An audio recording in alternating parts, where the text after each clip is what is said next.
Hi, this is Julie from White Wolf, and I'm here with Maddie, and we're here to do your readings for December, January, and February. Just a quick overview. We have been MIA for quite a while. It's our busy season, so now we're ready to get back into it. So, Maddie, I'm going to let you lead. Okay, so this December is going to start off a little hectic. Where we got a Mercury retrograde starting on the 12th in Capricorn, so it's important to remember to stay flexible. I think a lot of our plans are going to hit some roadblocks. I see a lot of things breaking down, or that can be physical things. Usually Mercury retrogrades in earth signs mean things you can touch and see just kind of malfunctioning a little bit, but it really has to do with just keep your plans open-ended.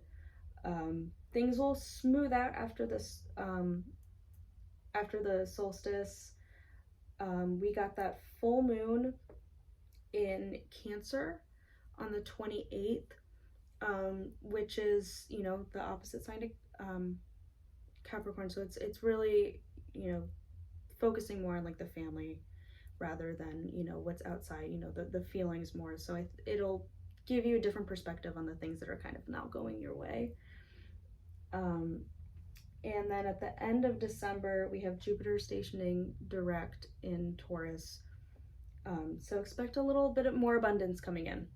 I think you're gonna get, really frustrated at the beginning of December, but there's a payoff coming at the end. And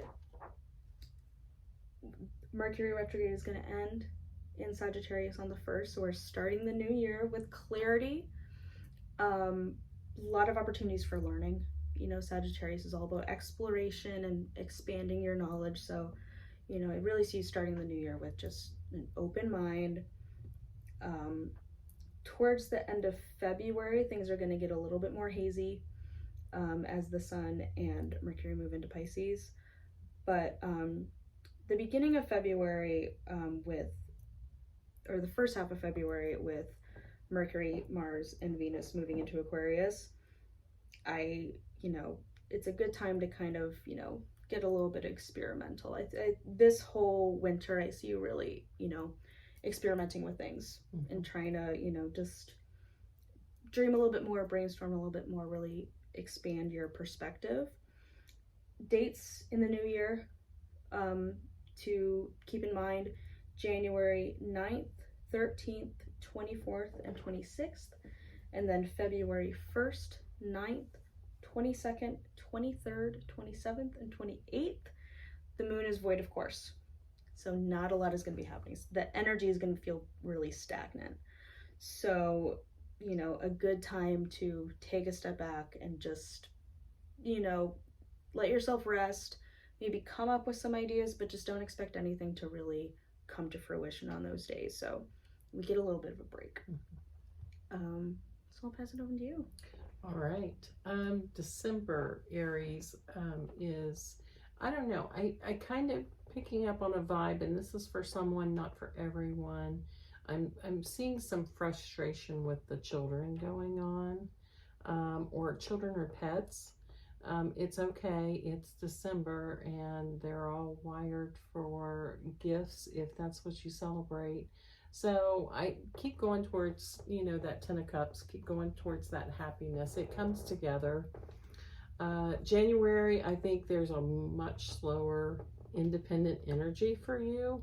A lot of waiting, a lot of slow down, especially when making decisions. Make sure you're keeping that slow, steady pace. February is a lot more creative energy, juggling a lot more, but you got to remember to balance as you're juggling.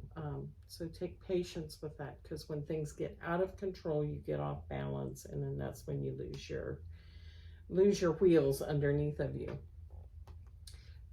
Crying over spilled milk. I mean, you're successful by the end of the month, and it's fine, but I feel like there's a little bit of, oh, this didn't go the way I wanted it to. Boo hoo hoo. Okay, well, let go of it and move on. It's all okay. Just make sure that nice balance, keep that good rhythm in February? Yeah, it's a little interesting. The beginning of, or in December, beginning of this winter, I see you really needing to take a step back and listen a lot. Um, but, and being very receptive and learning to kind of go with the flow. Our animal for the month of December is a jellyfish. Mm-hmm. You got to float. They're mostly water. And, just being very receptive to your environment. But the goal is to not drown in your feelings. Mm-hmm. We're not being so receptive that we completely lose ourselves and get totally washed out Mm-hmm. in that kind of watery energy. We're here, you're listening to learn. Mm-hmm. And so make sure that you're, as you're being receptive, you're keeping your critical thinking skills going. This is going to be a time to really, get practical, learn some new skills a little, maybe some soft skills in terms of like how to deal with that frustration. It's get creative in a really practical way. For January, again, there's that creativity, but I see you really embracing your individuality. Mm-hmm. What makes you weird? How do you do things that are different, and coming up with those, create, just something really out of the box. Because the whole theme for this winter is abundance. How can you create more abundance? You have, the theme of this winter for you, your animal totem is the hare.